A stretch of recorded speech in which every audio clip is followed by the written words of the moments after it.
here. You're ready. Welcome to my world.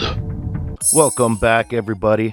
It's your favorite action figure reviewer. I'm Ghost of Sparta, and I'm here with another fantastic review for you guys. It's the P-Bandai exclusive S.H Figuarts Teinshinhan and Chaoz. We'll be taking a look at paint apps, sculpt, articulation, and accessories. If you like unboxings and reviews, make sure to hit that like button and subscribe to the I'm Ghost of Sparta channel. Let's take a look at those size comparisons. So Teinshinhan stands at 6.5 inches at the top of his head, and then Chaoz also stands at 3 inches to the top of the little nub there on his cap. Tien stands in centimeters, 16.51 centimeters. Chaoz in centimeters stands at 7.62 centimeters. So we have Teinshinhan in hand. Now this is a very nice figure, very bulky. Sculpt wise, very nicely sculpted. We have his scar on his right pectoral muscles that was sculpted in. You can see it's actually pretty deep. A fingernail could fit in there. And then we have the sculpt work of his actual shirt or gi. I don't know what, because I believe he was a crane student, so I guess it would be considered a gi. So now this portion, I know a lot of people got that demonical fit accessory. It's like a shirt that goes over Tien for the original one, because the original one he didn't have this. Now that one I think is a little bit better than this because they have this bottom part sculpted in, and it does hinder some of the articulation,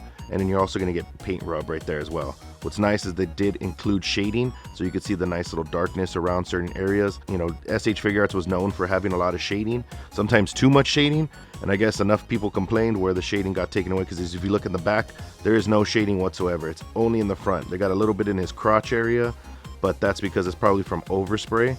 But if you were to just turn those in, there is no shading on the back for the green. But in the front, there's a ton of shading. We also have his wrist weights here that don't look to be shaded, but it is a darker green. We have his signature red belt, also sculpted very nicely. I think it's probably the same one they use for Goku. And then we can look at the head sculpt itself. Looks really nice, very clean. The eye work looks really nice. I don't know if they're stickers or if they're actually painted in, but I feel that they've done a nice job with those as well. We have some yellow with the figure. The paint for the yellow looks very clean. As for paint work, this figure looks very clean. There's not much I can complain about. Now, if we take a look at Chaoz real fast, he is a very small figure, 1, and 2, he does have some nice paint work. They were able to capture the likeness of Chaoz very nice. I wish when we get to the accessories, I'll let you know about more that I wish about this guy, but other than that, he looks really nice. There is no shading or anything like that. He does have the same green cuffs as Tien. In the background there, we have the nice red little things on his cheeks, and then he has like that pale white skin all the way around, so it looks really nice. We also have like the sky blue tank top as well. We have the little red signature dot, so that's a really nice touch they did. As for sculpt work, he has sculpt work in his pants, the belt. As for his arms, they're kind of just chubby arms, chubby baby arms. If you want to say, if you could compare it to something, it's chubby baby arms. That's about it. So with all that being said, let's get to everybody's favorite portion, the articulation. Head moves up, moves down, swivel, arm rotation, hinge, bicep swivel, bend at the elbow, swivel, hinge, diaphragm joint back, forward, side to side, waist swivel, leg kicks forward, leg kicks back, swivel, bend at the knee, swivel, hinge, toe hinge. Chubby baby arms, head moves up, moves down, swivel, arm rotation, hinge, bend at the knee, bend at the elbow, swivel, hinge, waist swivel, leg kicks forward, leg kicks back, swivel, bend at the knee, swivel, hinge. Here are the hand accessories that you get with Teinshinhan. He actually has 4 pairs of hands, and then he has an extra right hand for his Dodon Ray. And then also we have Chaoz, who has 3 pairs of hands, and he has some pointing finger hands and then open palm hands. As you can see, they're really small. But the reason why you only see a couple, there's a pair missing, obviously. The pair missing is their fisted hands. You guys saw those out of the package when I was reviewing the figures, sculpt and paint apps.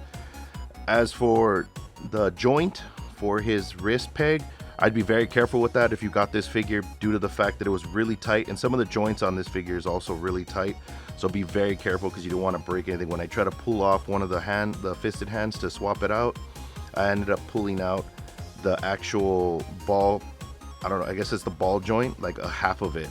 And I've seen it happen with some figures with the neck joint, like for the Vegito, the very first release of Vegito. So just be careful with that, just throwing that out there. So you have his King Koho, or what was it, tri-beam hands. You have open palm hands, you have some nice grasping hands, and you have the Dodon Ray. Chaoz has like a pointing finger for both left and right, and then he has open. Now this palms for P-Bandai left and exclusive comes with 4 head sculpts. From the original release of this TN figure, the one with the Chaoz that is not articulated, he, I believe, came with the same amount of heads, and I think this one has the same amount of expressions, but obviously these heads have different technology, which makes them look better. We have his screaming face for his King Coho, or you could consider just a screaming face for any kind of ability or him taking a punch. And then we have a couple of serious faces. Here's one where I think it's like a little smirk, but looking serious. And then we have this face here. It's more like of a grin. And then the last one, I believe this is the one that was on him in the package, is just a stern, staring straight at you face. The eyes sculpt work looks really nice. Obviously it's a bald head, and you know, not much of that. It does come with like these little accessories, so that way you can plug it in and hold them in the box. You've seen them. It comes with any character that has a bald head. For some reason in Japan, they feel like doing this because they don't want like a head rolling around inside the packaging. It's just a cultural thing, I believe, or it's just maybe a superstition. I have no idea, but the sculpt work on these head sculpts are really nice. Now, for it being a P-Bandai exclusive, we can go through my final thoughts.